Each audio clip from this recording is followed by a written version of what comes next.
अरे तू म्हणतो खरं आहे, पण आता मला सांग की पोराची आता शाळेची फीस भरायची, पोरगी लग्नाला आहे आणि सावकाराकडून कर्ज पण काढलेलं आहे, आणि तू म्हणतोस की आता शेती हा.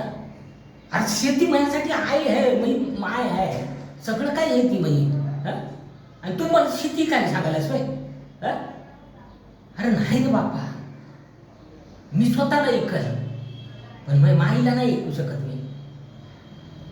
शेतकऱ्याला तेवढीच ती काय आहे ती, आणि तीच काय ते खायला देणार आहे आमच्यासारख्या गरीबाला.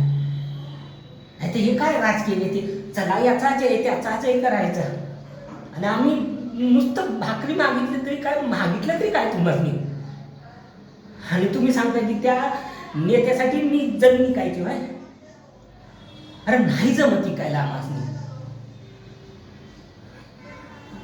तू हात जोडतो पाय, पण परत परत नको बोलू मला की शेती एक म्हणून. चल निघतो.